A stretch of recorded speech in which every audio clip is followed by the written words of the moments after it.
नमस्कार, news capital express में आपका स्वागत है। शुरुआत करते हैं खास खबरों के साथ। नरेला विधानसभा में देश के सबसे बड़े रक्षाबंधन महोत्सव का शुभारंभ मंत्री विश्वास कैलाश चारंग को बहनों ने बांधी तिरंगा राखी। आज नरेला के 3 वार्डों में आयोजित हुआ नरेला रक्षाबंधन महोत्सव के पहले दिन हजारों बहनें पहुंची राखी बांधने। 25 अगस्त तक चलेगा नरेला रक्षाबंधन महोत्सव। नरेला विधानसभा के हर वार्ड में होगा रक्षाबंधन महोत्सव। हर साल नरेला विधानसभा में होता है देश का सबसे बड़ा आयोजन। पिछली बार रिकॉर्ड में 70,000 से अधिक बहनों ने मंत्री सारंग को बांधी थी राखी।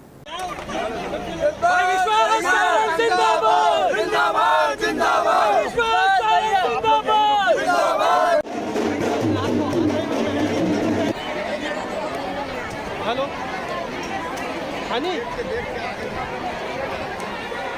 दे दो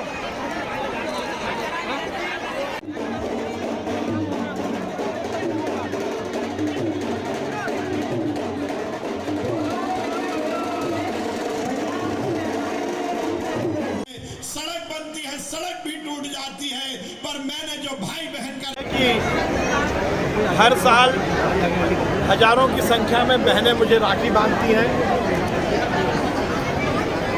2 वर्ष पूर्व कोरोना के पहले लगभग 70,000 बहनों ने मुझे राखी बांधी थी और यही मेरी सबसे बड़ी उपलब्धि है कि मेरे क्षेत्र की बहनें परिवार भाव के साथ हर साल हजारों की संख्या में मुझे रक्षा सूत्र बांधकर हमारे संबंधों को प्रगाढ़ करती हैं।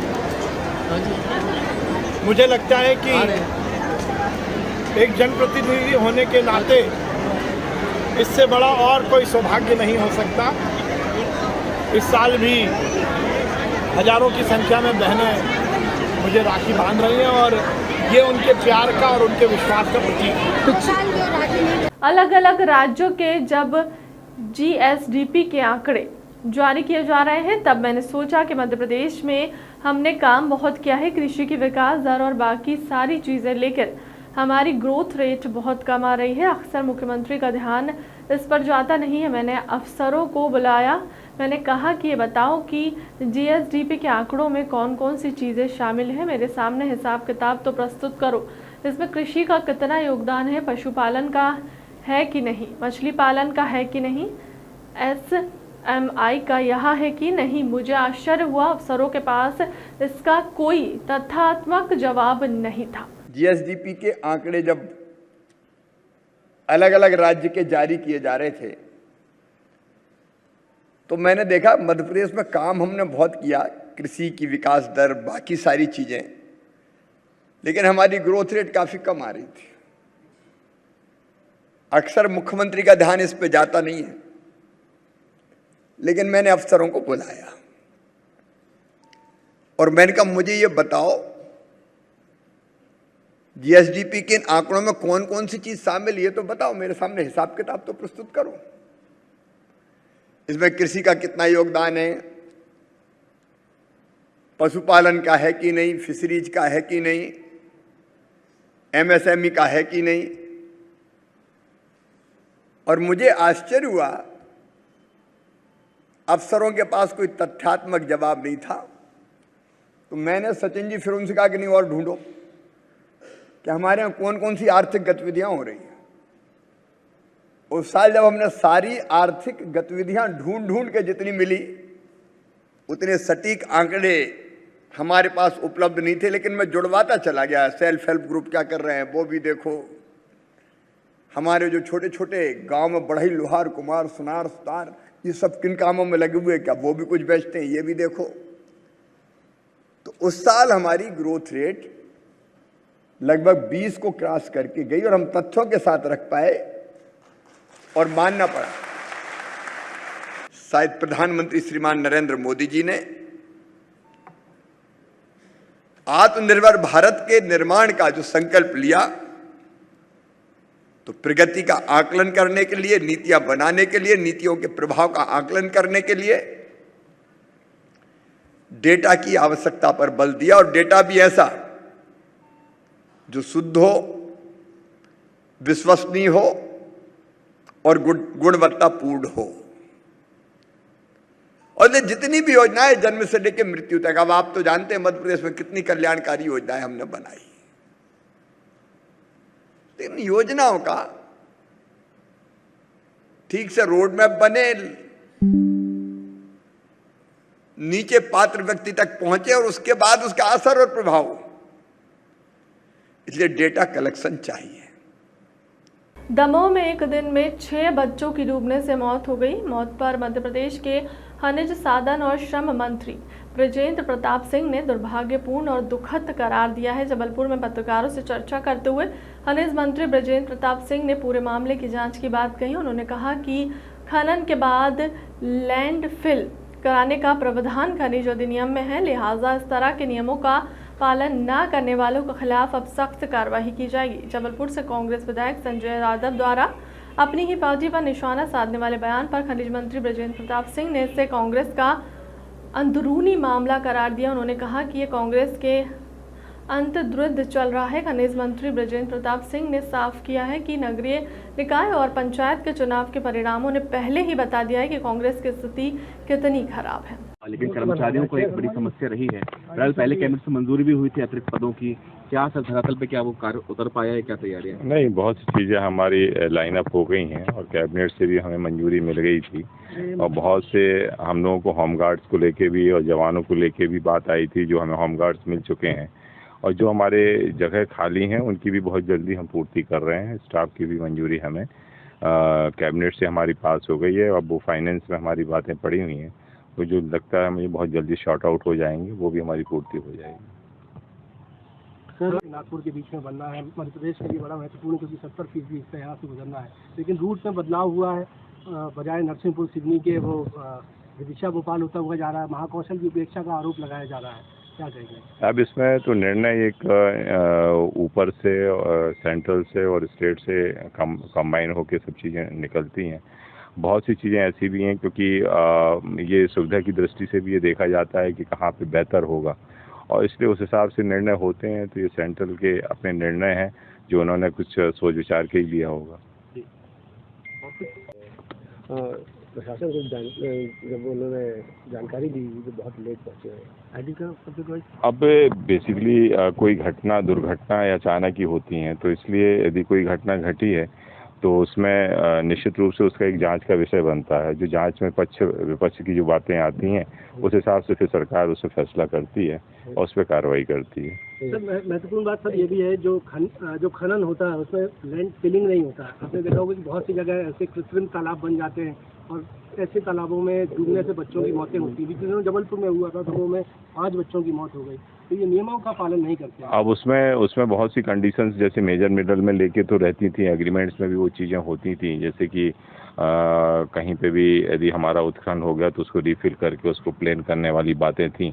और यदि ये एग्रीमेंट में चीज़ें हैं तो उस पर तो फिलिंग होती ही है और जहाँ पर इस तरह की चीज़ें नहीं होती है उस पर कार्रवाई भी होती है।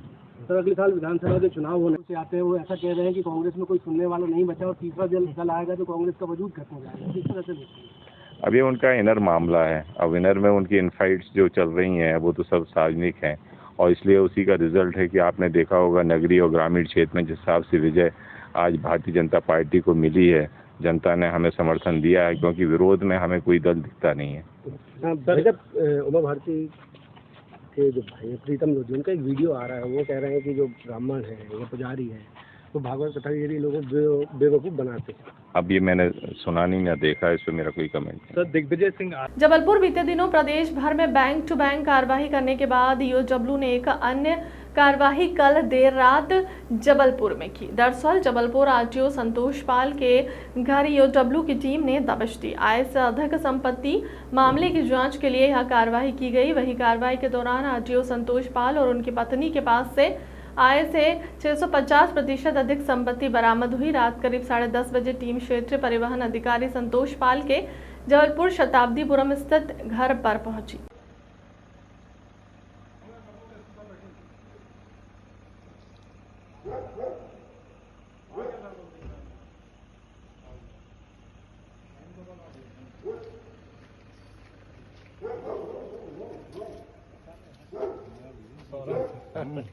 मंजीत तो रेस्ट कर रहे हैं।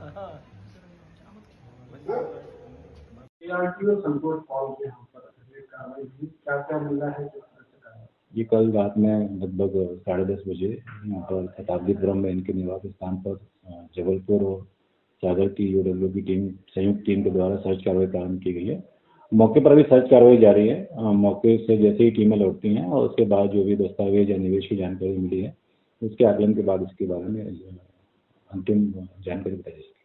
फिलहाल अभी जो जांच में आया था कि शिकायत आई थी, इसका सत्यापन कराया गया था। उस शिकायत के सत्यापन पर यह पाया गया था कि जो इनके और उनकी पत्नी के आय के वैध स्रोत हैं उसकी तुलना में लगभग 650 संपत्ति इनके द्वारा अर्जित की गई है और व्यय किया गया है। उसके आधार पर जो है आय से अधिक संपत्ति का मामला पाए जाने से भ्रष्टाचार निवारण अधिनियम की धाराओं में प्रकरण पंजीबद्ध किया गया और प्रकरण पंजीबद्ध करने के उपरांत इनके निवेश और संपत्तियों की जानकारी को जुटाने के लिए माननीय न्यायालय से सर्च वारंट प्राप्त करके सर्च कार्रवाई कल रात में 3 टीमों के द्वारा अलग अलग स्थानों पर शुरू की गई है, तो मौके पर भी जारी है।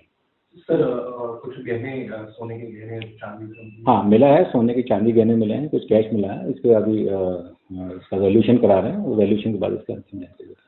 सर मासिक सैलरी क्या है इनकी पत्नी की? जो वैध स्रोत थे उसकी तुलना में 650% व्यय संपत्ति होना पाया गया। गाड़ियों की जानकारी जो शिकायत के गोपनीय सत्यापन के दौरान जानकारी प्राप्त हुई थी उसमें लगभग इनके कुल 6 आवासीय मकान यहाँ होना पाया गया, जिसमें कि एक मकान जिसमें कि अभी सर्च कार्रवाई चल रही है वह शामिल है और एक फार्म हाउस चरगवा रोड पर होना पाया गया है। एक 4 पहिया वाहन और 3 2 पहिया वाहनों के बारे में जानकारी प्राप्त हुई है और बाकी अभी सर्च के दौरान कई संपत्तियों के दस्तावेज मिले हैं जिसका विश्लेषण और अध्ययन किया जा रहा है। कांग्रेस मीडिया अध्यक्ष के मिश्रा ने जारी बयान में कहा कि भाजपा नेता प्रीतम लोधी का ताज़ा बयान कि ब्राह्मण आपको पागल बनाते हैं, पैसा लेते हैं और महिलाओं को पर गंदी नजर रखते हैं, यह भाजपा के प्रदेश प्रभारी पी मुरलीधर राव ने उस बयान को पुष्ट करता है कि भाजपा की जेब में ब्राह्मण और बनिया समाज के लोग हैं। भाजपा उन्हें कितना भी अपमानित करे लेकिन वो भाजपा की जेब में ही रहेंगे। ब्राह्मण समाज का मान शिवराज चौहान माई का लाल वाला बयान देकर बढ़ा चुके हैं। यह बात सच है कि भाजपा के लोग जनता को पागल बनाते हैं, पैसा लेते हैं और महिलाओं और पुरुषों सहित अन्य लिंग के लोगों पर भी गंदी नजर रखते हैं, परंतु उसे ब्राह्मण समाज से जोड़ना भाजपा के दिमाग की दिवालेपन का प्रतीक है। जो बयान ब्राह्मण विरोधी आया है वह भारतीय जनता पार्टी की एक सुनियोजित साजिश का हिस्सा है और पिछले कुछ दिनों पहले मुरलीधर राव साहब जो इनके इंचार्ज जनरल सेक्रेटरी हैं उन्होंने यह कहा था कि ब्राह्मण और बनिए भारतीय जनता पार्टी की जेब में है।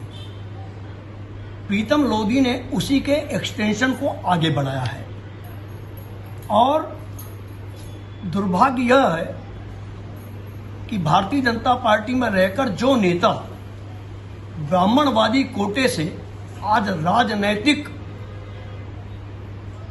सम्मान पा रहे हैं, राजनीतिक मिठाइयाँ सेवन कर रहे हैं, वे लोग इस गंभीर ब्राह्मणों के अपमान पर आज बिल में दुबक कर बैठ गए हैं। और यदि यही स्थिति भारतीय जनता पार्टी की रही और षड्यंत्रपूर्वक भारतीय जनता पार्टी ने इस तरह हमें अपमानित किया और यदि ब्राह्मण समाज एकजुट नहीं हुआ तो ये लोग आने वाले दिनों में लाठी और जूतों से भी ब्राह्मण समाज का सम्मान करेंगे। पूरे ब्राह्मण समाज को इनके खिलाफ मुखालफत करनी चाहिए या फिर पूरी भारतीय जनता पार्टी और मुख्यमंत्री जी खुद पूरी ब्राह्मण समाज से माफी मांगे। जबलपुर दीनदयाल लेमा अस्पताल के सामने हड़कंप मच गया जब एक यात्री बस में अचानक आग लग गई। आग लगने का कारण बस के पीछे टायर का फटना बताया जा रहा है। बस इंदौर से जबलपुर पहुंची थी और यात्रियों को उतारकर दीनदयाल लेमा अस्पताल की तरफ जा रही थी। उसी वक्त बस में अचानक आग लग गई जिसकी वजह से भगदड़ की स्थिति बन गई। हालांकि बस में लगी आग आपको समय रहते हुए आग पर काबू पा लिया गया। घटना की जानकारी लगते ही मौके पर पुलिस और फायर ब्रिगेड की टीम पहुंच गई। आग किन कारणों से लगी पुलिस इसकी जांच कर रही है।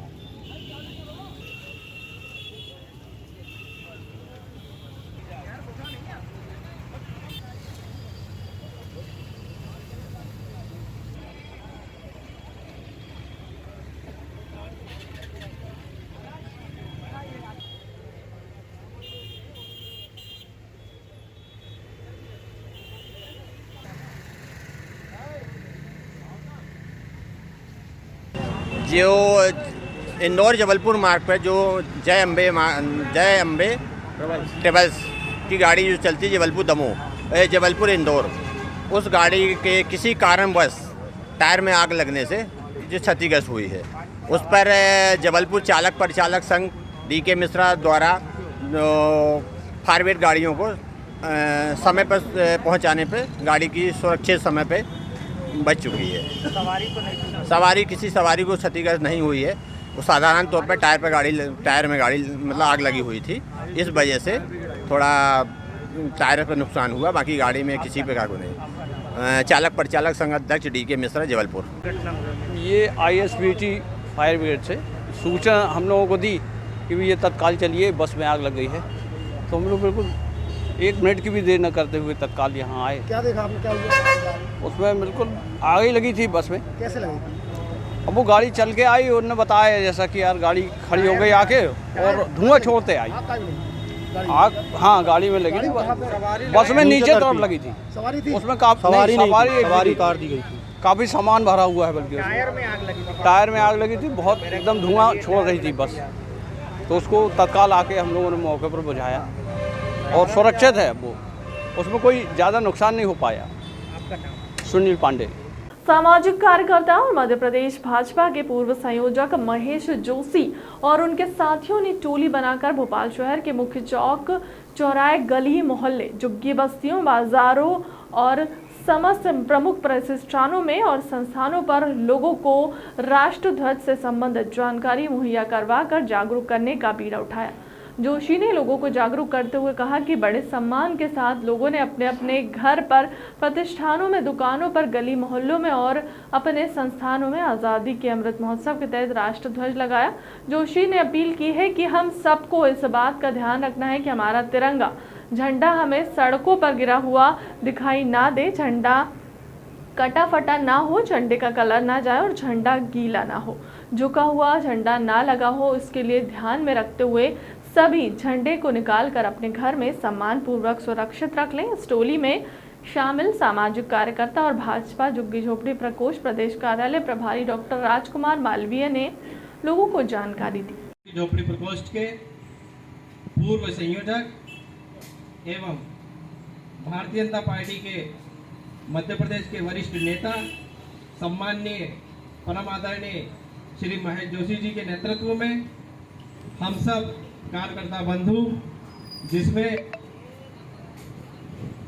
डॉक्टर राय जी, अर्जुन सिंह जी, हमारे झुग्गी झोपड़ी प्रकोष्ठ के कामले जी, देवकरण भैया, राकेश भैया और हम सब कार्यकर्ता आदरणीय महेश जोशी जी के नेतृत्व में, और उसके साथ में हमने जगह जगह तिरंगों के साथ बड़ी बड़ी वाहन रैलियां, पैदल मार्च और अपने अपने घरों प्रतिष्ठानों पर तिरंगे को लहराया है। जिस तिरंगे की लहर आज भी हमारी आंखों के सामने दिख रही है। बंधुओं, ये तिरंगा हमारी आन बान शान है, ये तिरंगा हमारे देश की आन बान शान है। ये तिरंगा एक मामूली कपड़े का टुकड़ा नहीं है, ये मात्र 3 रंगों का कोई रंगीन कपड़ा नहीं है। ये वो तिरंगा है जिसमें हजारों लाखों शहीदों ने अपनी कुर्बानियां दी है। ये वो तिरंगा है। प्रधानमंत्री माननीय नरेंद्र मोदी जी के आह्वान पर आज़ादी का अमृत महोत्सव, आज़ादी के 75 वर्ष पूर्ण होने पर पूरे देश भर में बहुत सम्मान के साथ, तिरंगे की शान के साथ, तिरंगे के सम्मान के साथ मनाया गया और पूरे भारतवर्ष को तिरंगामय कर दिया गया। फ्लैग कोड के तहत 24 घंटे हर घर पर तिरंगा लहराने के लिए भारत सरकार के द्वारा आह्वान किया गया था और फ्लैग कोड में शिथिलता बरती गई। उस शिथिलता को अब समस्त नागरिकों से निवेदन करना चाहूँगा कि 15 अगस्त के बाद जो आज़ादी का अमृत महोत्सव के तहत हमने मनाया है, 15 अगस्त के बाद सभी अपने अपने घरों से, गाड़ियों से, बिजली के पोलों से झंडे को निकाल के सम्मानपूर्वक उसको फोल्ड करके रखें और जहाँ भी तिरंगा झंडा यदि हमें कहीं नीचे गिरा हुआ मिलता है उसको ना तो पानी लगने दें, ना नीचे गिरा हुआ हमें झंडा कहीं पे मिले उसको सम्मान के साथ उसको अपने घर में सुरक्षित रखें और अगले साल यही झंडा आपके काम आएगा कहीं से उसको फाड़े नहीं, कटा फटा झंडा नहीं होना चाहिए, उसको पानी नहीं लगने देना है। हमारे तिरंगे झंडे का सम्मान बना रहे, इसका हमको विशेष रूप से ख्याल रखना है।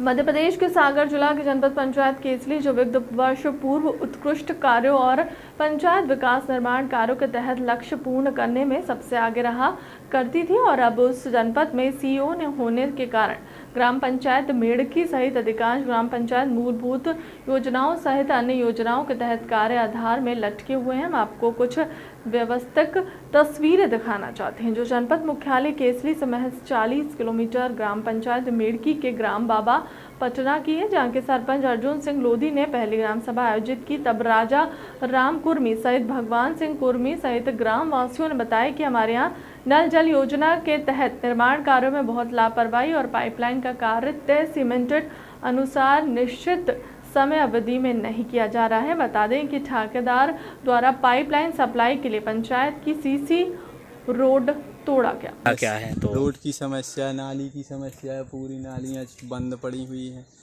आने जाने में समस्या हो रही है। 1-1.5 साल से नल योजना का भी लाभ नहीं मिल रहा। अभी जो पेयजल की व्यवस्था है तो कहाँ से लोग कर रहे हैं, कहाँ से लाते हैं? अभी वो यहाँ वहाँ नल हैं, वहाँ से ले आते, कहूँ निजू है जी के पास, वहाँ जाते हैं। हैंडपम्प कितने लगे हुए हैं इस गांव में? 3 हैं अभी चालू। 3 तो सभी चालू? 3 है चालू, एक बंद है। ये तो परेशानी तो नहीं जाती है? नहीं, वैसे तो परेशानी है, बाकी ज़्यादा वही से उपयोग दूर पड़ता है। फिर कोई शासकीय कूप वगैरह खोदा गया है जिससे कि सप्लाई की जा सके? हाँ, खोदे गए ना, कुआं है लेकिन वो उसमें गंदे पानी नहीं है जी। कितना समय से ये बंद है पाइपलाइन? 1-1.5 साल से। इतने इससे पूर्व आपने किसी अधिकारी कर्मचारी से कहा विभागीय कि ये समस्या? जानकारी हाँ, किससे बोला?